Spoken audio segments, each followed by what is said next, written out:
Bon, déjà la dernière session de cette première journée. Tout le monde a soif, hein, c'est ça? Hein? Donc, les bénéfices de maqueter ces projets FileMaker par Maxime Tremblay, ce qui est moi-même. Donc, à propos de moi, pour commencer, bien, il y en a déjà, j'imagine, plusieurs qui me connaissent. Je viens de Montréal, comme mon accent le trahit. Je suis entrepreneur depuis 92 dans 3 différentes entreprises. Je suis président de Finfino à Montréal depuis 2005 et on a un petit bureau en France près de Paris là, depuis 2010. Je participe à la FMConf aussi depuis 2010, donc je pense que c'est ma 6e, donc c'est pour ça que plusieurs me connaissent. Donc, et je suis très fier d'être développeur certifié 12 et 13. Je suis designer graphique de formation, je suis photographe amateur et amoureux de la Gaspésie. D'ailleurs, au lieu de vous présenter mes enfants, je vais vous présenter la Gaspésie un petit peu. 2 secondes. Donc, le Québec, hein? Et puis, la Gaspésie, c'est une région que j'adore particulièrement, qui est cette espèce de péninsule qui a l'air tout petite sur la carte, mais qui fait quand même plusieurs centaines de kilomètres de long. Et c'est un endroit où on trouve le Rocher Percé. Donc, je combine ici mon amour de la photographie et de la Gaspésie pour vous montrer cet endroit magnifique. Et c'est un endroit où on mange plutôt bien, belle nature aussi. Donc, j'ai passé une partie de mon été là-bas et j'aime beaucoup. Et puis, je pousse même l'audace jusqu'à vous dire, si un jour vous venez au Canada, au Québec, profitez-en pour aller faire un petit tour en Gaspésie, ça vaut la peine. Donc, ce qui est peut-être un peu particulier avec moi, c'est que je suis peut-être un peu plus un commercial qu'un programmeur. Donc, j'ai fait plus de 1000 présentations. Je dis ça chaque année, là, je devais être rendu à plus que 1000, mais j'ai fait plus que 1000 présentations commerciales de solutions développées en FileMaker au fil des années. Donc, les 2 produits qui sont le plus à la gauche, SimZut et Smart, c'est des produits FileMaker que j'ai développés dans l'entreprise que j'avais avant, au début des années 2000. La casserole, bon, peut-être certains d'entre vous connaissent aussi, c'est un système de gestion de projet axé vers les entreprises créatives qu'on vend depuis plus de 10 ans. Et puis l'entonnoir, c'est une petite passerelle comptable qui se connecte avec la casserole. Et mon gagne-pain, c'est un tout nouveau produit qu'on n'a pas encore mis en marché, mais c'est une question de jour, ça s'en vient. J'en reparlerai peut-être un jour. À propos de Finfino, 2 secondes, donc je l'ai dit, fondé en 2005, on fait que du FileMaker. On est une vingtaine, on est Platinium, on est installé à Montréal et environ un tiers de notre entreprise est axée sur la casserole, donc développement, vente, support, service, tout ça sur la casserole et nos autres produits connexes. Et le 2 tiers, c'est du développement sur mesure. Donc, il faut bien l'avouer, je ne suis plus vraiment un développeur. Je vous aime tous quand même, il n'y a pas de problème. Je comprends un peu de quoi vous parlez. Donc, c'est ça. Donc, c'est ça, c'est une session où on ne parlera pas de code, on n'ira pas dans l'éditeur de script, on va faire autre chose. Donc, les prémices de cette session, c'est une session inspirée de ma collègue Geneviève Proulx qui a fait, qui est un petit peu l'équivalent d'Andreas qu'on vient de voir là, chez nous. Donc, c'est elle qui fait le design là, des solutions chez Finfino. À la CQDF 2015, elle avait fait une présentation. Honnêtement, je pensais que ce serait très facile, que j'allais reprendre ces slides et faire exactement la même chose, mais ça ne marche pas du tout comme ça. Donc, j'ai un petit peu changé le point de vue. J'ai fait un peu mon interprétation des raisons pourquoi on utilise des maquettes. C'est teinté aussi par mon expérience de graphiste. Donc, ma première entreprise, c'était un studio de graphisme, de design graphique, donc où on faisait évidemment des maquettes. Donc, ça vient un peu de cette expérience-là. Et puis aussi, il faut le dire, c'est un peu le point de vue du patron, donc de voir plus c'est quoi l'intérêt général d'une entreprise de développement FileMaker ou de toute autre technologie, de faire des maquettes, de maqueter ses projets. Donc, Geneviève en action à la CQDF 2015. Donc, événement sympathique, un peu similaire à ce qu'il y a ici, mais en plus petit qu'on fait à Montréal depuis quelques années. Donc, l'agenda de la session, qu'est-ce qu'une maquette? Pourquoi on fait des maquettes? À qui ça bénéficie de faire des maquettes? Comment on peut maqueter? Là, j'avais envie d'utiliser le mot maquette aussi dans les 2 derniers points, mais je n'ai pas trouvé de façon. Donc, c'est les outils disponibles et avantages et inconvénients. Donc, on va faire le tour de ça. J'ai beaucoup de slides, vous allez voir. Qu'est-ce qu'une maquette? Donc, Premièrement, ben, le nom, hein, c'est une maquette, on pense peut-être à un modèle réduit ou quelque chose comme ça, mais dans le fond, c'est un peu la même utilité. Une maquette, c'est une représentation partielle ou complète d'un système ou d'un objet afin d'en tester et valider certains aspects et ou le comportement. Donc, c'est assez large, c'est un peu le chapeau par-dessus par-dessus toutes les différentes étapes qu'on va retrouver dans le fait de faire des maquettes. On entend des fois aussi parler de wireframe, de ergo layout, de maquette en fil de fer, de mock-up. Il y a différents mots. J'ai lu un peu sur le sujet, évidemment, en préparant ma conférence, puis je me rends compte que ces mots-là sont parfois utilisés pour certaines étapes de la conception des maquettes. Donc, de où ça vient? Bien, je vous disais que je suis un designer graphique, donc c'est sûr que comme graphiste, avant de commencer à penser à faire un logo, à faire une brochure, à faire un site web ou à faire quoi que ce soit, on va généralement prendre un papier, un crayon, puis griffonner des choses, puis essayer de trouver une bonne idée. Donc, c'est un outil de création, c'est une façon d'essayer de créer, de trouver une bonne idée, puis de chercher la meilleure façon de présenter quelque chose. Ici, évidemment, c'est une image que j'ai trouvée sur Internet, mais ça exprime un petit peu ce qu'on voit. C'est quelque chose qu'on retrouve beaucoup dans le monde du web aussi. Donc, les créateurs de sites web vont généralement beaucoup également dessiner, préparer, voir les différents écrans, comment ils vont fonctionner avec leur site web. Et puis, j'ai même trouvé cette image-là sur Internet. Je ne sais pas si vous remarquez, mais c'est du papier qu'on peut acheter avec déjà une en-tête de navigateur web dans le haut, d'imprimé. Donc, c'est du papier qui est vraiment fait pour faire des maquettes, pour griffonner des idées en rapport avec du web, bien sûr. Ça ici, c'est une autre image que j'ai trouvée où on voit le produit fini, donc le site web qui a été fait et la maquette qui a servi à le construire.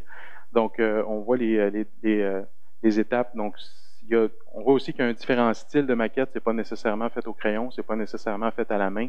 Ça peut être fait de différentes façons. Celle-ci, ben, on peut peut-être reconnaître un petit peu des pop-overs. C'est des maquettes qui ont été faites au bureau, des esquisses qu'on pourrait dire. C'est vraiment griffonné. On cherche comment on va disposer les différents éléments dans un pop-over pour arriver à ce qu'on veut. On remarque dans le haut de l'image aussi, il y a la liste des champs qu'on a besoin ou de l'information qu'on doit retrouver dans ce pop-over-là. Donc, on a listé ce qu'on avait besoin d'avoir, puis après, on peut expérimenter différents positionnements pour voir qu'est-ce qui est le plus efficace. Ça ici, c'est un exemple aussi, si on veut, la partie, le petit dessin qui est à gauche, c'est une maquette que moi, une maquette, c'est pas vraiment une maquette, mais en fait un barbeau, un griffonnage que j'avais fait moi-même sur un bout de papier. Et puis, on a l'écran de la nouvelle version de la casserole qui est encore en chantier, mais qui est assez proche de sa version finale. Donc, on voit qu'il y a des choses qui ont changé durant le processus. C'est peut-être la version 1 et la version 12, là, côte à côte. Donc, il y a différentes choses qui ont changé en cours de route, mais on a quand même gardé un certain esprit là, de ce qu'on avait décidé au départ. Donc ici, bon, on a une maquette un peu plus avancée, quoique c'est une version 1 aussi, c'est inscrit dans le haut. C'est un client pour lequel on est en train de commencer un nouveau système présentement. Donc ça, c'est le type de maquette que nous, on produit au bureau. Donc ça ressemble à ça, c'est ce niveau-là de détail. Je dirais que ça dépend des projets. On va, dans certains cas, pousser plus loin. Dans certains écrans, on va pousser plus loin aussi pour aller chercher plus de détails au niveau de la couleur, du positionnement, ce genre de choses-là. Mais on a quand même un exemple ici assez proche de ce qu'on fait au quotidien dans nos différentes maquettes. Ah oui, avant de... il y a 10 slides, je voulais vous demander, parce que ça m'intéresse, de savoir parmi vous, est-ce qu'il y en a qui en font des maquettes? Est-ce que vous maquettez vos projets avant de commencer? Donc, il y en a quand même pas mal. Hein? Vous travaillez principalement au crayon, avec des outils, avec FileMaker? OK. On va en reparler. Donc, ici, on a une maquette plus évoluée aussi. Donc, on est rendu à une version 5. Donc, c'est la 5e révision de la même maquette avec une partie, justement, de la casserole. Donc, avec plus de détails sur le positionnement des choses, sur comment on va fonctionner pour faire cet écran-là. Donc, je pense, en fait, je résume tout ça en vous disant qu'à mon avis, la maquette, c'est la base sur lequel on devrait démarrer tous les projets. C'est vraiment un outil de création, c'est une façon de concevoir son système, c'est une façon d'y réfléchir avant de commencer à le produire, parce que c'est certain qu'une fois qu'on a commencé à le produire, si on a une bonne idée qui nous vient après 5 jours de développement, on n'a certainement pas envie de reculer de 3 jours ou de 2 jours pour recommencer dans une autre direction. On n'a peut-être pas envie de le faire nous, notre client n'a certainement pas envie de le payer non plus.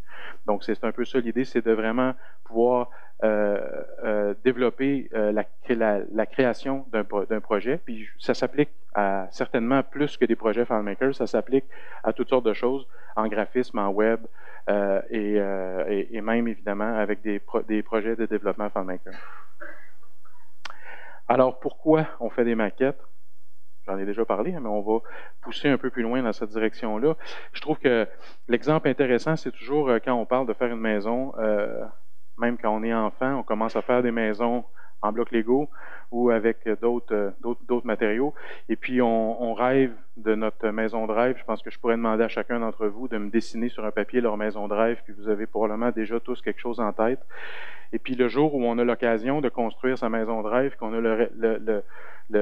le budget, puis on a trouvé le terrain, puis on a tout ce qu'il faut, ben on va certainement pas commencer à construire directement. On va passer par une étape importante qui est de faire des plans, qui est donc de faire jusqu'à un certain point une certaine maquette. Et puis quand on revient de chez l'architecte, la première rencontre avec une pile de plans, c'est certainement pas celui-là qui va nous intéresser le plus. C'est pas tout le monde qui a la facilité ou la capacité de comprendre en regardant ce dessin-là comment va être fait la cuisine, comment va être fait les différentes pièces, parce que c'est à plat sur un plan. Mais ça reste que pour les constructeurs qui vont construire cette maison-là, ce plan-là est super important.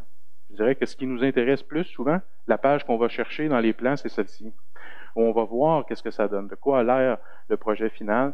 Donc, c'est évident que quand on commence un projet créatif quelconque, on veut savoir de quoi ça va avoir l'air. Donc, et puis si on peut avoir une version encore plus détaillée, puis encore plus belle, puis encore plus précise, avec des volumes, tout ça, c'est encore mieux. Donc, plus qu'on va pousser loin, plus qu'on va s'attendre, évidemment, en bout de ligne, à voir exactement ce qu'on voit sur l'image. Donc, raison numéro 4, on fait un décompte. Raison numéro 4, de faire des maquettes, à mon avis, avoir les idées claires. Donc, concevoir sans contrainte. Donc, on peut vraiment créer notre projet. Donc, c'est l'étape créative. Hein? Donc, on va créer notre projet sans avoir de contraintes. On élimine la technique, donc les limitations techniques. C'est certain que quand on est des développeurs FileMaker, on connaît qu'il y a certaines limites, il y a des choses qu'on peut pas faire avec FileMaker. Il y a peu de choses qu'on peut pas faire, mais il y a quand même certaines choses qu'on peut pas faire ou certaines choses qu'on sait qui sont très complexes à faire. On va peut-être faire attention de pas dessiner des choses dans cette direction-là volontairement. Mais on est capable quand même de créer notre solution en éliminant l'aspect technique. On parlait un langage que le client comprend, donc un dessin d'une interface, quand on le montre au client, il comprend, il voit où va être positionné ses boutons, comment va être faite son interface, qu'est-ce qui se passe avec ça. On est capable d'expérimenter aussi, de dire à notre client, je te propose soit ça ou soit ça, qu'est-ce que tu préfères, et puis de raffiner, améliorer différentes versions à partir des maquettes. Donc, c'est très bon pour les idées. Raison numéro 3, c'est aller plus vite. Je pense que ça va de soi que faire des maquettes, ça réduit le temps de développement. Donc, quand on sait où on s'en va, hein, on réduit les erreurs, on réduit les hésitations. Quand on donne un certain nombre de maquettes à un développeur, on lui dit « c'est ça que je veux », ben, c'est clair. Il ne revient pas nous voir à toutes les 15 minutes pour nous poser des questions. Il sait où il s'en va, il va être capable de placer les choses au bon endroit. Même si ce n'est pas parfaitement placé, il va être capable déjà au moins de créer les bons champs, mettre les bonnes choses. Si la maquette est assez précise, il va savoir vraiment jusqu'où aller, comment faire les choses comme il faut. Puis ça évite de faire pour ensuite défaire. Donc, c'est évidemment ce qu'on essaie d'éliminer le plus possible. Autrement dit, développer tout un système pour un client ou un module ou une portion ou un écran ou une fonction dans le logiciel, la présenter au client puis qu'ils nous disent « Ah non, c'est pas ça que je veux ». Fait que là, on est obligé de revenir en arrière puis développer d'une autre façon. Donc, bien faire du premier coup, c'est sûr que ça coûte moins cher. Ça permet d'aller plus vite parce que ça coûte moins cher, c'est la prochaine. Donc, faire de l'argent, je vous disais que c'est le point de vue du patron. Donc, c'est sûr qu'au niveau de n'importe quel projet, Des projets, j'allais dire que des projets avec un budget illimité, ça n'existe pas. Peut-être, ça existe, mais c'est assez rare quand même, hein. On a toujours une certaine limite au niveau du budget, donc on a un budget à respecter, puis être capable de mieux planifier, aller plus vite, faire les choses bien maquettées, c'est sûr que ça permet de respecter le budget. Le temps consacré aux maquettes est plus petit que le temps qu'on va économiser au niveau du développement. Là, vous allez me dire, oui, mais si on met moins de temps, on fait moins d'argent. Mais oui, mais c'est quand même du temps qui est facturable. Donc, c'est du temps qu'on va facturer au client. Et puis, c'est dans certains cas, je dirais même assez souvent, l'étape des maquettes permet de montrer au client qu'il faudrait qu'il mette un peu plus sur cette section-là, un peu moins sur cette section-là, puis on est capable, dans certains cas, de vendre des ajouts ou d'améliorer son système à cette étape-là, soit qu'il va en avoir plus pour son argent, ou soit qu'il va être capable parfois d'avoir un peu plus de budget pour aller plus loin dans son projet suite aux maquettes, à l'étape des maquettes, à tout le moins. Donc, la raison numéro 1, vivre heureux. Donc, pourquoi pas, hein? Donc, je pense que, puis c'est vraiment la numéro 1 dans mon esprit. Oui, c'est beau faire de l'argent, oui, c'est beau aller plus vite, oui, c'est beau, mais c'est surtout éviter les malentendus, avoir des clients qui sont satisfaits, avoir des clients qui vont développer leur système en gardant le sourire le plus longtemps possible. C'est toujours une bonne chose parce que le client, dans un développement sans maquette, peut très bien dire ah ben, à la fin du projet ou en cours de projet, dire, on avait dit que tu allais m'ajouter une fonction pour faire un tri, puis un rapport, puis une fonction, puis là, ben, on dit oui, on en avait parlé, mais on n'avait pas dit que c'était inclus dans ton projet. Oui, oui, moi je me souviens que c'était inclus dans mon projet, puis je veux l'avoir, cette fonction-là. Ouais, là, c'est 10 heures de développement ou 20 heures de développement de plus. Ah, moi, j'ai certain que c'est inclus. Fait que là, ben, dans le flou, on ne veut pas déplaire à son client. On va soit développer plus ou soit créer un conflit avec ce client-là suite à des événements comme ça. Donc, avoir des maquettes, avoir déjà tout réfléchi à ça avant, on part avec, et du côté du développeur, et du côté du chef de projet, et du côté du client, la même chose en tête. On sait qu'est-ce qu'on fait, on sait où on s'en va. On a une bonne vision sur le produit final. Et ça ne veut pas dire qu'on ne peut pas changer d'idée en cours de route. Des maquettes, ça se révise, puis on peut toujours avoir une meilleure idée, puis toujours faire des ajouts, des changements en cours de réalisation d'un projet, c'est certain. Mais l'idée d'éviter des conflits, si on y pense bien, je pense que personne ne peut être en désaccord avec moi là-dessus. Donc, ça rend les clients heureux, ça va de soi, ça rend les chefs de projet heureux aussi. C'est plus simple de travailler avec un client qui sait où il s'en va, on est certain qu'il ne va pas nous revenir avec des surprises en cours de route. Et puis, ça rend les développeurs heureux aussi parce qu'ils savent exactement ce qu'ils ont à faire. C'est clair, c'est précis, tout est là. Ils peuvent se concentrer sur ce qu'ils aiment, développer, faire du beau code, des beaux scripts, puis faire avancer le projet dans la bonne direction. Donc, qui maintenant va bénéficier de ces maquettes-là? Hey, ça va vite, mon affaire. Hein? Donc, qui va bénéficier des maquettes? Donc, je l'ai écrit en gros, là. Les maquettes, ça ne coûte pas un sou de plus. Ça, je suis convaincu de ça. Si on travaille bien, si on réalise bien des maquettes, c'est sûr que on regagne le temps consacré aux maquettes sur le développement. C'est absolument, j'en suis tout à fait convaincu. Ça se vérifie sur les différents projets qu'on a fait au fil du temps. Donc, premièrement, ben, il y a des bénéfices évidents pour le client, mais avant d'en parler, c'est sûr qu'il faut voir les différents profils de clients. Donc, c'est sûr qu'on n'aura pas la même façon de travailler avec les maquettes selon le client à qui on s'adresse. Donc, le propriétaire d'une petite entreprise qui démarre son activité, bien souvent, il est un peu moins, convaincu ou certain de son processus d'affaires.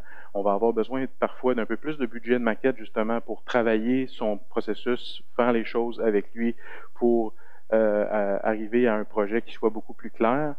On va avoir aussi des propriétaires d'entreprises qui roulent depuis longtemps, qui savent exactement ce qu'ils veulent. Donc encore là, bon, c'est une situation où le budget maquette va peut-être être un peu plus petit parce que c'est déjà clair dans sa tête, il suffit d'y montrer sur papier, puis ça va bien se passer. Le client qui a un chargé de projet, donc une entreprise plus grande, par exemple, qui confie à un chargé de projet interne de faire réaliser un système, ben lui, il s'en va vous rencontrer avec son projet, mais lui, il y a des patrons derrière lui aussi qui vont lui demander des comptes, qui vont vouloir voir où est-ce que ça en est, puis tout ça, puis lui, il va être content d'avoir des maquettes aussi pour pouvoir justifier, puis présenter, puis faire valider à l'interne tout ce qui se passe. On va avoir aussi des clients qui veulent ajouter des choses dans un système existant. Donc, encore là, il va falloir respecter des fois un certain style établi ou une façon de faire qui existe déjà. Et puis, on a des grandes entreprises qui pourraient très bien arriver avec des maquettes toutes prêtes puis dire, je veux ça, je veux ce système-là déjà tout prêt sur papier. Donc, c'est différentes situations. Donc, il faut adapter un peu les bénéfices à ces différentes situations-là. Donc, les clients aiment travailler avec des maquettes parce qu'ils ont vraiment l'impression de participer au développement.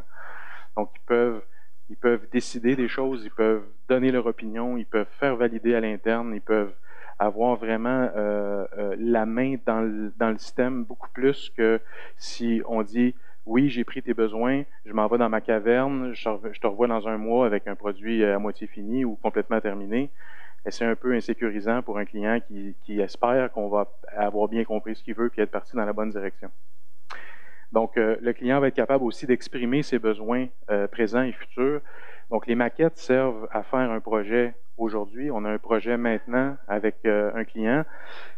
Ce projet-là va avoir ses maquettes, mais c'est certain que c'est un bon temps de prévoir le futur, de peut-être même déjà envisager certaines maquettes pour une phase 2, une phase 3 du projet. Parce que ça va influencer, bien sûr, de la façon qu'on va développer la phase 1, de savoir déjà ce qui va se présenter ensuite. Donc, après ça, ben, si on est plus terre à terre, là, confirmer la présence ou l'absence de l'information requise. Donc, sur chacune des maquettes, il peut s'assurer que tous les champs requis sont là, toute la façon de faire de l'entreprise est là, les bonnes listes de valeurs, les bons choix, le bouton est au bon endroit, le processus, donc la façon de se rendre jusqu'à tel rapport est trop longue ou trop difficile à comprendre. Donc, on peut valider beaucoup de choses directement par là. Donc, validation et approbation de la navigation, c'est en plein ça aussi, de voir jusqu'où, comment le système se comporte. Et puis, bon, réduire le coût de développement, on en a déjà parlé, mais c'est clairement un bénéfice pour le client. En tout cas, c'est une belle façon de vendre des maquettes. Je sais que j'ai déjà parlé de ça avec certains d'entre vous, puis vous me dites, ouais, mon client, il veut pas payer pour des maquettes, ça coûte cher. Puis, ouais, mais si on est capable d'y démontrer, puis d'y expliquer que faire des maquettes, ça va lui faire gagner du temps, qu'il va pouvoir participer avec nous, qu'il va pouvoir développer, ils sont rares les clients qui ne sont pas d'accord avec ça. Donc, c'est clairement aussi, pour un client, c'est beaucoup plus concret que la programmation. Pour bien des gens, ce qu'on fait au niveau programmation comme tel, c'est un peu de la magie noire, là. On s'en va dans on développe des choses, puis on sait... T'es pas d'accord, Fabrice?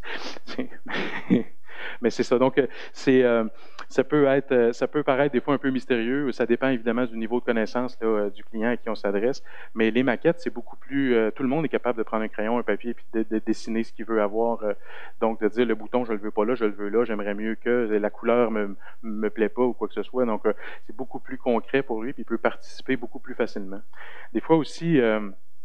si on lui présente un produit tout fait ou avancé, une version bêta, par exemple, d'un nouveau module dans son système, et puis que le client remarque quelque chose qui n'est pas nécessairement à son goût complètement, il se dit, ouais, là, si je le dis à mon consultant que j'aime pas ça, puis qu'il est obligé de recommencer, ça va me coûter plus cher. Donc, tu sais, oui, je veux bien améliorer mon système, mais c'est toujours à mes frais. Donc, dans certains cas, il va peut-être laisser tomber ou il va tolérer d'avoir des choses qui ne sont pas nécessairement idéales dans son système parce qu'il a peur de la facture. Alors que si on travaille en maquette, ben, je pense que c'est plus clair pour tout le monde aussi que ça va être plus simple, que ça va coûter moins cher, que ça va être beaucoup plus facile. Donc, faciliter le rôle du client dans son organisation, mais c'est peut-être un peu dans des situations où on a un chef de projet à l'interne ou quelqu'un qui vient faire développer une application pour une équipe ou pour plus haut placé dans son entreprise, c'est certain que lui, avec les maquettes, il va pouvoir justement valider avec les gens à l'interne que tout soit comme convenu. Il va pouvoir exprimer ses idées aussi. Et puis si on réfléchit un peu, il y a quand même plusieurs autres avantages au niveau du client. Donc, j'ai fait un petit exemple ici qui est tout simple, mais qui on permet de comprendre un peu. Donc, ça, c'était une première version. C'est un système qu'on a fait, je pense, pour une entreprise qui loue des espaces pour décharger des camions dans une grande entrepôt. Là. Ils ont des espaces de chargement, déchargement. Et puis, il peut avoir des services électriques. Donc, on voit ici dans la section C, là, on avait planifié, nous, on avait compris, en fait, en rencontrant le client la première fois, qu'on pourrait simplement mettre une date de début, une date de fin avec le prix pour la location du service électrique dans Mais quand le client a vu la maquette, il a dit ben non, ça peut être différent. Il peut avoir plusieurs fenêtres différentes. Il peut avoir besoin d'électricité plusieurs fois. Donc là, on a compris tout de suite qu'il fallait faire plutôt une liste avec une tablier, tout ça donc ça change évidemment. Ça ne change pas quelque chose d'énorme, mais ça change des choses dans le développement. Puis quand on y pense maintenant, mais c'est. Et puis petite chose que je veux vous dire aussi à propos de la version 2, de la version 3, on voit que la version 2, c'est juste une fenêtre qui est relativement petite. Donc, c'est une bonne façon aussi, une bonne stratégie quand on présente des maquettes aux clients, de la présenter en morceaux. La version 3 intègre la navigation qui est du côté gauche. Donc, si on présente les maquettes avec trop d'informations, des fois c'est plus difficile aussi pour le client de bien comprendre, bien valider. Donc on peut focusser en lui montrant certaines parties des fois d'une maquette. Donc on fait la fiche du reçu, là, qui est la partie de droite d'abord, puis une fois qu'elle est validée, on peut l'intégrer dans le reste de la navigation du système. Donc les chefs de projet aiment aussi faire des maquettes. Donc, ça leur permet évidemment de recueillir toute l'information requise plus facilement, d'établir un plan de développement et un devis financier. C'est sûr que quand on a l'ensemble des maquettes finales d'un projet, c'est beaucoup plus simple de figurer combien d'heures de développement on a besoin, combien de jours, combien ça va coûter pour réaliser un projet. Puis c'est beaucoup plus facile ensuite de se tenir à ce budget-là aussi, si on a déjà décidé tout ce qu'on allait faire au départ.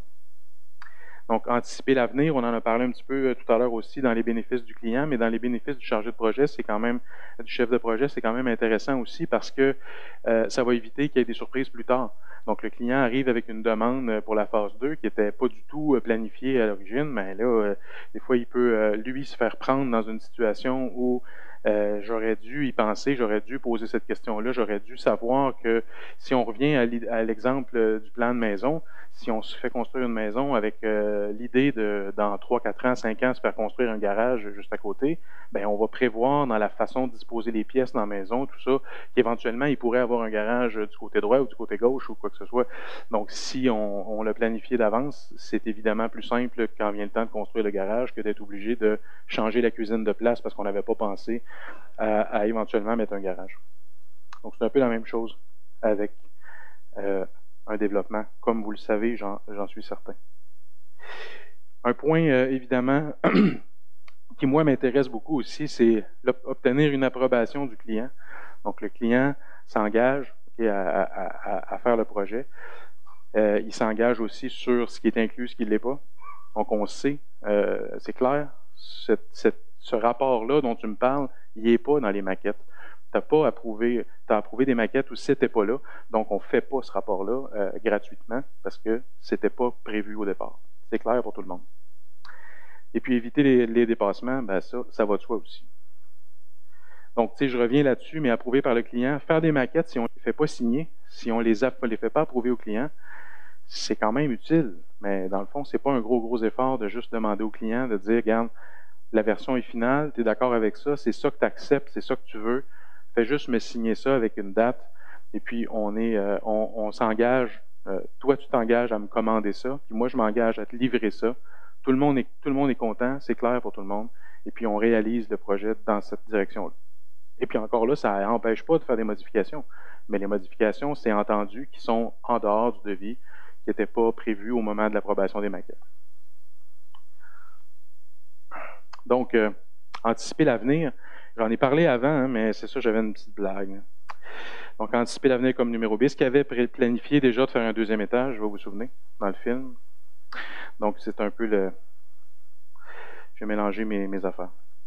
Donc, les bénéfices pour le chef de projet, ben, chasser tous les malentendus. Je pense que depuis qu'on fait du développement, l'ensemble, je pense que on pourrait dire que 100% des conflits qu'on a eu avec des clients viennent de malentendus. On n'est pas mal intentionné, on ne veut pas volontairement faire les choses d'une mauvaise façon pour notre client. Un client qui est mal intentionné aussi, puis qui veut volontairement nous arnaquer, c'est quand même assez exceptionnel aussi. Je pense que généralement, tout le monde est de bonne foi, mais il y a des malentendus qui font que on pensait que c'était inclus, on pensait que c'était pas inclus, on avait vu ça d'une certaine façon, vous l'avez vu d'une autre façon, et puis les conflits, puis généralement les conflits se terminent toujours par une facture plus élevée, qui est absorbée par un ou par l'autre ou par les deux, mais il y a quelqu'un qui va payer pour ces malentendus-là, ça c'est certain. Donc, pour le programmeur, ben, un peu comme celui qui construit une maison, il a besoin d'avoir un plan, il a besoin de savoir qu'est-ce qu'il a besoin d'avoir dans son système, comment ça doit être placé, comment ça doit être formaté, puis où est-ce qu'on s'en va. Donc, les maquettes deviennent évidemment le plan, une bonne partie du plan de développement. Donc, les points de repère, les détails des modèles, l'interface à navigation, les directives techniques peuvent faire partie aussi des maquettes. Fait qu'on a quand même de quoi travailler plus efficacement, plus rapidement à partir de ces documents-là. Et puis pour le designer aussi, pour celui ou celle qui conçoit les maquettes et qui fait le design final de l'application, c'est sûr que ça permet de tester, puis de valider, puis de confirmer l'ergonomie du système. Les processus qu'on avait discutés avec le client sont bien dans le système. La navigation est là aussi, le design graphique, l'apparence de tout ça est déjà planifié au niveau des maquettes aussi. Donc, beaucoup plus simple de faire les choses. Et puis, on peut aussi dire des certains bénéfices pour le designer, c'est de pouvoir tester l'interactivité. Donc, de vraiment essayer les boutons, voir la façon que ça fonctionne, si ça fait du sens. Des fois, un bel écran suivi d'un deuxième bel écran, il y a des raisons pour lesquelles ils ne vont pas nécessairement bien aller un en arrière de l'autre ou de bien se marier ensemble. Donc, en testant tout ça sur papier, c'est vraiment beaucoup plus efficace. Ça permet vraiment d'innover aussi, puis de trouver des nouvelles idées, puis de trouver des nouvelles façons de faire, puis d'améliorer les choses, parce qu'on peut expérimenter beaucoup plus facilement sur les maquettes. Bon, maintenant que je vous ai tous convaincus de faire des maquettes, j'espère, on va maintenant parler de comment on fait pour faire ça. Donc, je dirais que l'étape 1, c'est de faire une certaine forme de plan. Ça ici, c'est pas important si vous ne pouvez pas nécessairement lire ce qui est écrit dans chaque petite boîte, là, mais c'est un bout du plan de la casserole nouvelle version qu'on est en train de terminer. Donc, ça permet de voir combien d'écrans on a besoin de maqueter, lesquels sont importants d'être maquettés. C'est sûr que sur une même ligne, il va y avoir plusieurs écrans qui servent à la même chose. Donc, on n'est pas nécessairement obligé de maqueter 6 écrans similaires. On peut en faire un seul, puis dire les 5 autres sont dans le même style que l'écran un tel. Donc, on peut voir avec ça qu'est-ce qui est important, puis d'avoir la vue d'ensemble de ce qu'on a à faire. Donc, là, on parle vraiment, c'est pas des tables, c'est pas de la programmation, c'est vraiment de la navigation dans le système. Où sont les différents écrans, lesquels ont besoin d'avoir une maquette, qu'est-ce qui sort sur l'imprimante, qu'est-ce qui va sortir de différentes façons. On a un deuxième, je pense que je ne l'ai pas mis. Bon, j'avais un deuxième tableau que visiblement j'ai oublié d'intégrer qui montrait un peu la navigation, donc comment on passe d'une étape à l'autre. Si ça se trouve, je l'ai mis au mauvais endroit, puis on va la rencontrer un peu plus tard. Mais donc, ensuite, la deuxième étape, c'est d'expérimenter. Donc, une fois qu'on a découpé lesquels écrans vont être maquettés, bien, on prend un de ces écrans-là, puis on peut expérimenter. Donc, faire des croquis à la main, c'est toujours une bonne façon de trouver le meilleur positionnement, la meilleure façon de faire. Et puis, une fois qu'on a déterminé ce qui était le mieux, bien, on peut commencer à faire des wireframes, donc de faire une version de nos maquettes qui soit un peu plus présentable. Vous remarquez peut-être que les wireframes sont souvent faits ça imite le style du crayon.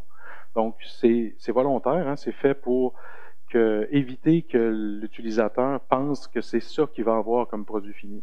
Donc, c'est plus facile de faire comprendre aux clients que ça, c'est un dessin de éventuellement ce que tu vas avoir, parce que des fois, on va faire une maquette trop belle à notre client, et puis une fois qu'on arrive avec le produit fini, ben, il dit, ben ouais, mais c'est pas comme la maquette, c'est pas ça que je voulais, c'est pas exactement pixel par pixel la même chose. Donc là, on est capable d'y expliquer plus facilement que comme c'est fait, c'est comme un petit dessin. On voit aussi un petit post-it, un petit papier jaune collé. Donc, on peut aussi ajouter des notes techniques là, sur nos maquettes pour dire, bon, ben, ce champ-là va contenir telle liste ou telle information. Ou on peut donner du détail un peu, évidemment, là-dessus. Donc, l'étape 4, ben, valider, corriger. Donc, on fait une version 1, on la montre au client, on la discute, on améliore, on fait une version 2, version 3, version 4. Et puis éventuellement, quand on arrive avec une version gagnante, ben, est approuvée, est signée par le client, puis on peut la mettre en production, commencer à réaliser ce qui vient avec cette maquette-là. Principe tout simple, hein, mais quand même, c'est quand même intéressant. Donc, les outils disponibles, comment on peut travailler? Donc, oui, on peut travailler avec du papier et des crayons. C'est tout simple. Hein? Il y en a une pile de papier, justement. Donc, facile. Donc, et puis, pourquoi ne pas maqueter avec FileMaker? Donc, j'ai souvent entendu ça. C'est certain que vous allez voir un petit peu, je pense que la slide suivante, je dis qu'on maquette avec les outils qu'on connaît. C'est sûr que c'est un peu normal pour un développeur FileMaker de dire je vais faire mes maquettes avec FileMaker, mais je vous dis que ça vaut la peine d'essayer des logiciels qui sont faits pour ça. Ça va aller beaucoup plus vite. Ça va faire vraiment une maquette vous allez pouvoir créer vos maquettes beaucoup plus facilement. Puis, il faut bien dire aussi, faire une maquette en FileMaker, ça fait un peu ce que je viens d'expliquer il y a 2 minutes, là, où est-ce qu'on va créer une illusion au client que c'est ça qu'il va avoir comme produit fini. Alors que, tout dépendant de l'évolution des maquettes, ça ne sera peut-être pas nécessairement comme ça que ça va finir, parce qu'il va y avoir des corrections, des changements, puis tout ça. Ça peut être une bonne façon, mais moi, j'ai par expérience, et puis, il faut le dire aussi, c'est plus compliqué parce qu'il faut créer des champs. Si on veut faire des popovers, il faut les créer. En quelque part, il va presque falloir faire des tables. On commence à avancer dans le développement, puis on commence à se donner beaucoup de peine pour éventuellement tout défaire puis repartir dans une autre direction si ce n'est pas ce que le client souhaite. Donc, et puis il y a peut-être une question de perception aussi vis-à-vis du client. Si on fait nos maquettes dans FileMaker puis qu'on développe dans FileMaker, c'est peut-être pas clair pour le client qu'est-ce qui est des maquettes puis qu'est-ce qui est du développement. Puis surtout si c'est la même personne qui les fait, c'est peut-être une bonne chose de travailler avec des outils différents pour vraiment que ce soit clair. Là, on est à l'étape des maquettes. Une fois que tu as signé, on s'en va dans l'étape du développement, puis là, on ouvre notre FileMaker puis on commence à développer. Ceci dit, si c'est votre outil préféré, moi, je n'irai pas me mêler de vos affaires. Donc, je disais, donc, travaillez avec votre outil préféré. Donc, il y a des systèmes, il y a des logiciels qui sont faits spécifiquement pour faire des maquettes. Moi, personnellement, je travaille avec Adobe Illustrator. Je suis un ancien graphiste. Ça fait 25 ans que je travaille avec Illustrator. C'est comme un troisième bras pour moi. Je suis habitué. Je ne suis pas capable de dessiner avec un crayon. Je dessine avec Illustrator. C'est mon outil de prédilection. C'est sûr que ça coûte très cher, Illustrator. Donc, si vous pensez acheter Illustrator juste pour faire des maquettes, c'est peut-être pas une bonne idée. Je vous suggérerais peut-être plus Affinity Designer, là, celui qui est le plus à droite. C'est une version assez intéressante là, qui ressemble beaucoup à Illustrator puis qui est beaucoup moins cher. Il fonctionne sur Mac. Je ne pense pas qu'il y ait une version Windows, peut-être. Je ne sais pas, mais en tout cas, je sais que ça existe. Mais sinon, OmniGraffle, GIMP, CorelDRAW, Google Draw ou n'importe quoi d'autre. Hein. Dans le fond, c'est de faire des dessins. Si vous êtes à l'aise avec un programme ou un autre, utilisez-le. Il n'y a aucun souci là-dessus. Ce n'est pas tellement l'outil qui est important. Je vous mettais juste un petit exemple. C'est une maquette que moi j'ai faite dans Illustrator. Donc, je suis habitué avec Illustrator, je le connais bien. Pour moi, c'est ça qui va le plus vite. Pour moi, c'est ça qui me permet de travailler, puis de créer, puis de changer les choses de place, puis d'essayer. Donc ça, c'est un écran de la casserole que j'avais maquetté en Illustrator. Puis éventuellement, la version finale ressemble vaguement à ça, mais il y a eu beaucoup de changements en cours de route. Donc, j'ai cherché un peu sur le web, j'ai lu différents articles, puis j'ai trouvé une dizaine, il y en a 11 là, produits qui sont spécifiquement dédiés aux maquettes, mais il y en a beaucoup plus que ça. J'en ai trouvé au moins une trentaine, sinon une quarantaine différents. Donc, on ne les énumérera pas ensemble un par un, là, mais il y a différents produits qui sont gratuits, donc tu sais, pourquoi pas les essayer. Il y a différents produits aussi qui sont relativement abordables.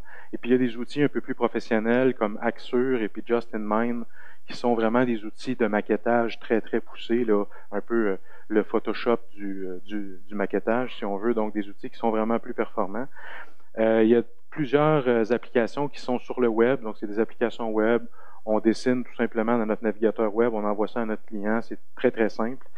Il faut penser aussi aux différents formats d'exportation. Donc, il y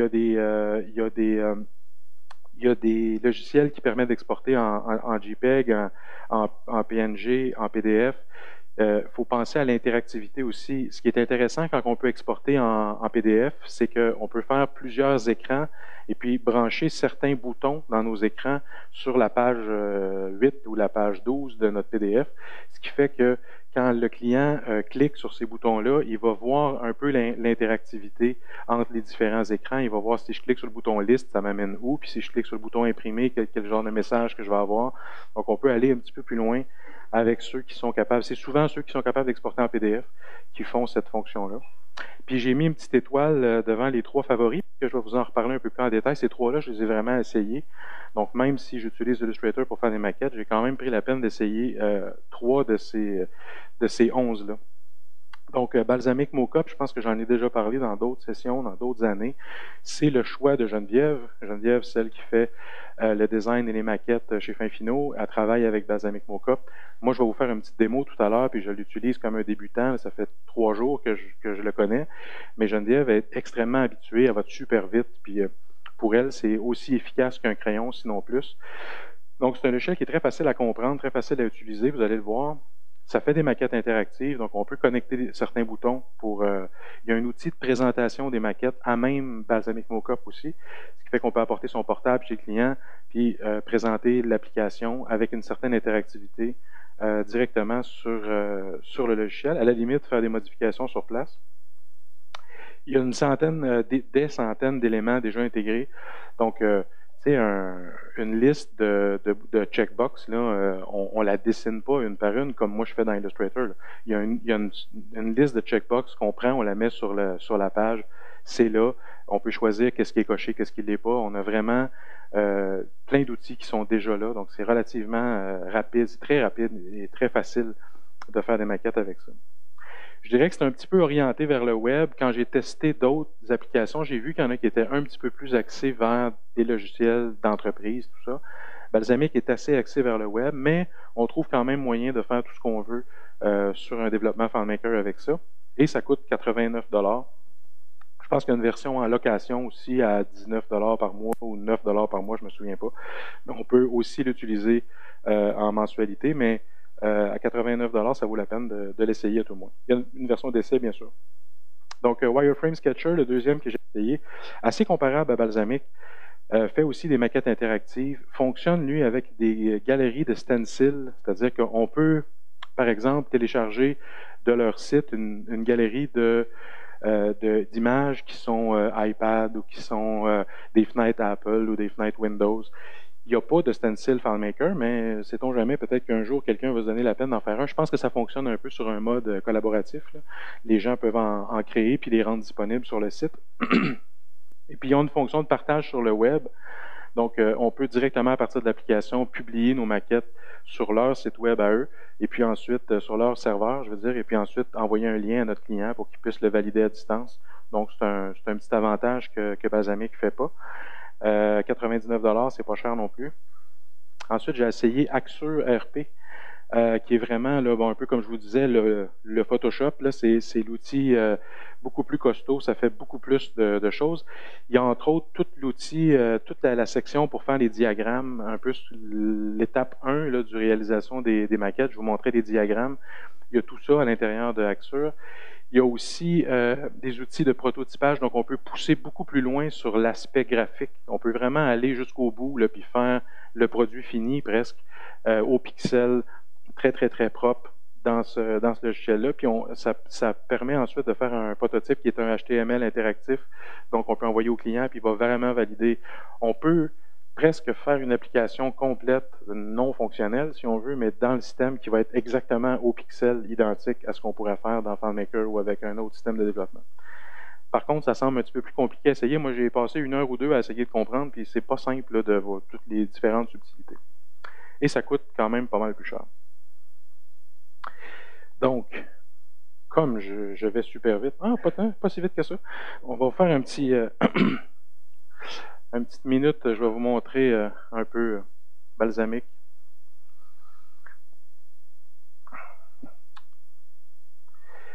Donc, l'écran d'accueil ici, il y a une fonction que moi j'aime bien qui s'appelle le Quick Add. Donc, je tape ici iPad, je valide, ça m'amène directement un écran d'iPad sur l'écran. Et puis, on voit, par exemple, l'écran d'iPad, il est là. Je peux choisir dans quel sens je veux l'avoir. Donc, je peux le tourner. Je peux choisir, mettre le fond d'écran transparent. Il y a différentes configurations qu'on peut faire directement. Donc, avoir ou non la barre l'entête, là, dans le haut. On voit, là, je la fais allumer et éteindre. Donc, on peut choisir tout ça. Donc, je vais le réduire un peu. Oups.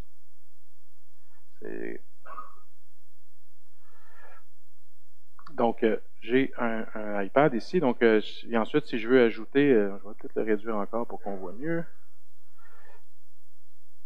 Voilà.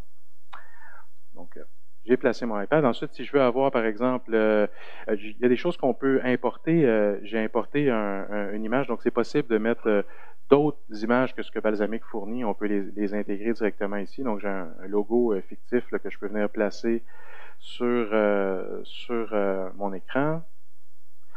Ensuite, si je veux avoir, par exemple, une liste de checkbox, mais je peux venir taper ici checkbox. J'ai un checkbox simple ou un groupe. Donc, si je clique un groupe, je vais avoir ici... puis on voit, là, il me met les différentes façons de configurer, si je veux l'avoir sélectionné ou non. Il y a des versions là, en grisé. Donc, il y a vraiment tout ça. On n'a pas besoin de dessiner tout ça. On peut directement faire notre liste ici. Donc, je veux avoir, par exemple... les factures, je ne sais pas, un client, c'est bon. Et on comprend le principe. Et puis, on peut bien sûr, on voit ici là, toutes les différentes images qui sont disponibles. Donc, il y a toute une série d'images qu'on peut utiliser qui sont là. Donc, si je veux avoir un bouton, oups, en français, ça ne marchera pas. Donc, un bouton que je mets ici.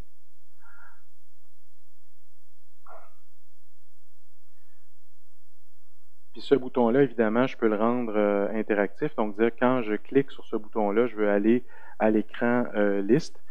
Donc, ce bouton-là va devenir une fonction pour changer d'un écran à l'autre. On voit aussi qu'il y a des versions alternatives. Donc, on peut préparer plusieurs versions différentes d'un même écran et les ajouter ici. Et puis du côté gauche, j'ai les différentes pages, si on veut, de mon document qui sont là. Donc j'en avais préparé d'autres, évidemment, avant. J'ai un écran ici avec une liste, j'ai un écran de facture, j'ai un écran avec un message. Donc si on vient tester un peu qu'est-ce que ça donne, je peux venir ici en présentation. Là, je n'avais clairement pas mis le iPad, la première page, à la même dimension, que ça va faire un peu bizarre quand je vais cliquer. Mais si je clique sur facture, on voit j'arrive sur mon écran de facture. J'ai la liste. Je me suis amusé à mettre différents plats à différentes personnes avec des prix. Donc, j'ai des factures ici pour de la bouffe. Donc, si je clique sur un de ces articles-là, j'arrive à la fiche de facture où je peux montrer où est-ce que je vais mettre mon adresse, comment je vais mettre les images, avec qu'est-ce que j'ai mis sur ma facture, les taxes, tout ça. Donc, c'est tout simple. J'ai bricolé ça en quelques minutes. C'est vraiment ultra rapide là, de faire ce genre de choses-là. Puis, on voit si je veux imprimer, par exemple, j'ai fait apparaître un petit message. Voulez-vous vraiment imprimer? Non. Donc, je peux simuler comme ça une certaine interactivité dans mon système très rapidement en utilisant les outils tout faits.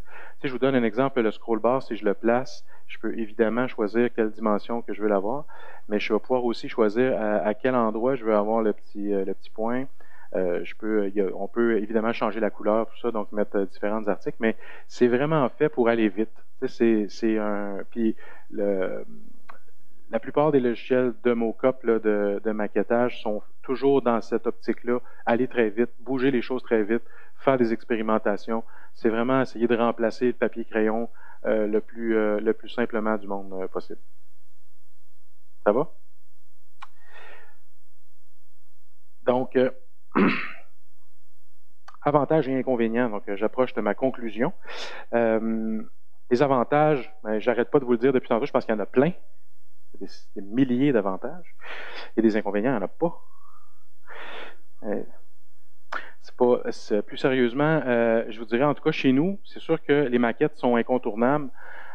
Tous les projets sont maquettés pas nécessairement à 100%, on ne fait pas nécessairement chaque écran, on ne fait pas nécessairement tout en maquette, mais moi, je veux qu'on fasse des maquettes. Moi, comme patron, je veux qu'on fasse des maquettes parce que je veux que mon client signe, je veux qu'on sache, qu'on s'entende clairement sur ce qu'on fait avant de commencer.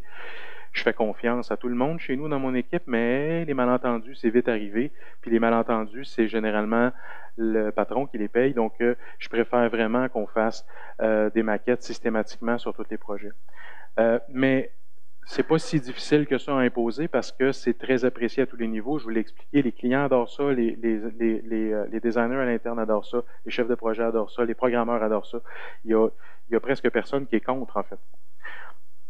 Donc, je vous dirais, c'est peut-être justement, c'est peut-être un peu plus simple pour moi parce qu'on a une équipe, on a des gens qui ont chacun leur rôle. Je comprends que pour quelqu'un qui travaille tout seul ou qui travaille dans une très petite équipe, on est développeur, on veut développer. J'ai vécu ça longtemps, évidemment.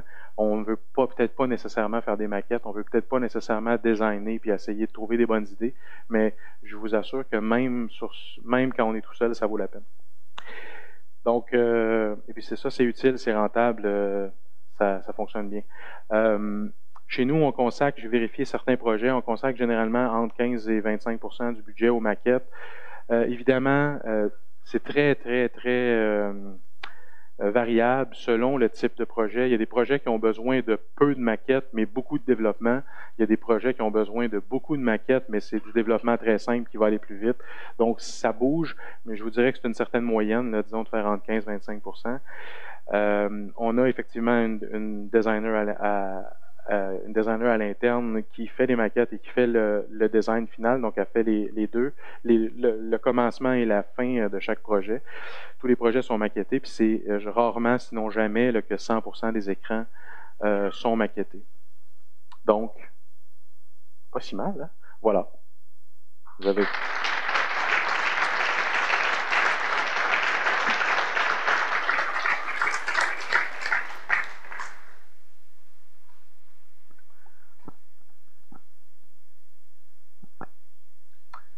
Bonjour et merci beaucoup. Bonjour.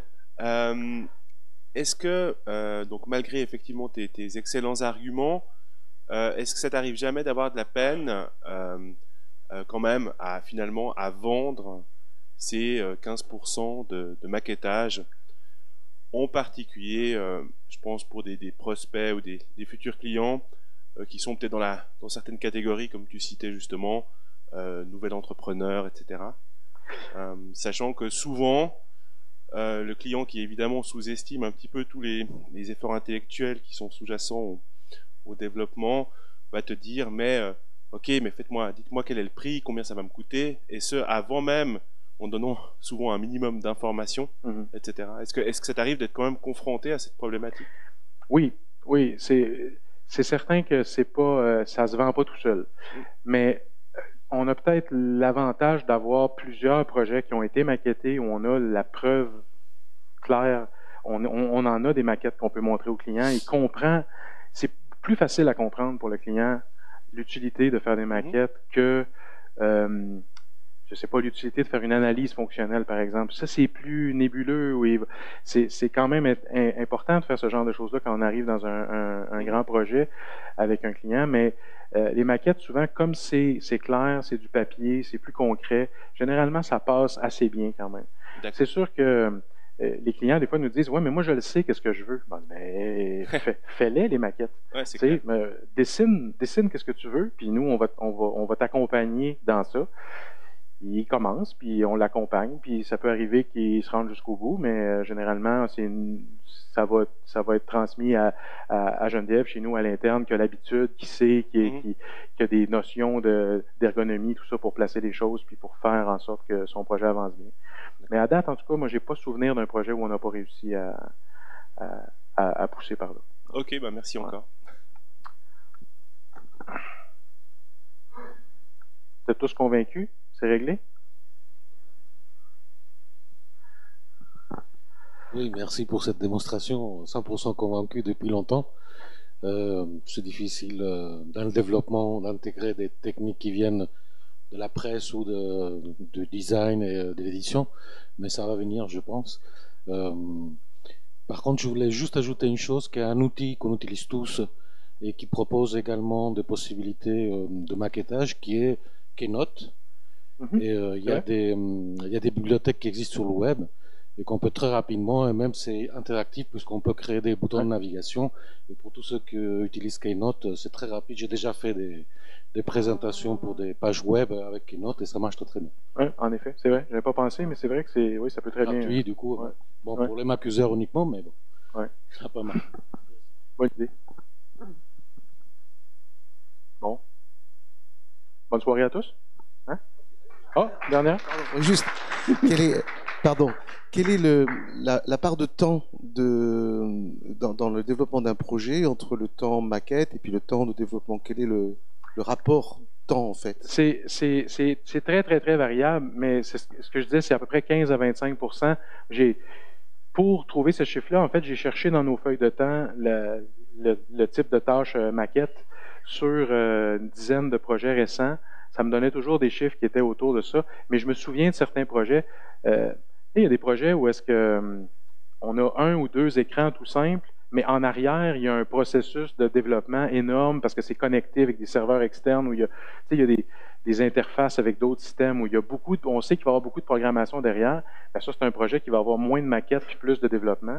Puis dans un autre cas, par exemple, si on fait un système tout simple de client, facture, liste, contact, tout ça, ben là, il y a beaucoup, beaucoup, beaucoup d'écrans, mais il y a quand même un développement relativement simple. Donc là, on va aller dans une situation inverse. Ça dépend. Généralement, on le sait d'avance. Tu sais, selon le type de projet, on figure qu'on va avoir besoin d'un peu plus de maquettes, un peu moins, tout ça. Puis comme ça réduit le temps de développement à peu près de l'équivalent, ou à tout le moins là, de l'équivalent du temps de maquette dans la plupart des cas, on est capable aussi de mélanger un peu le développement et les maquettes pour le client pour qu'il accepte mieux ou qu'il passe mieux dans notre façon de faire. Ouais. Bon, ben là, ça y est. Hein? Bonne soirée à tous.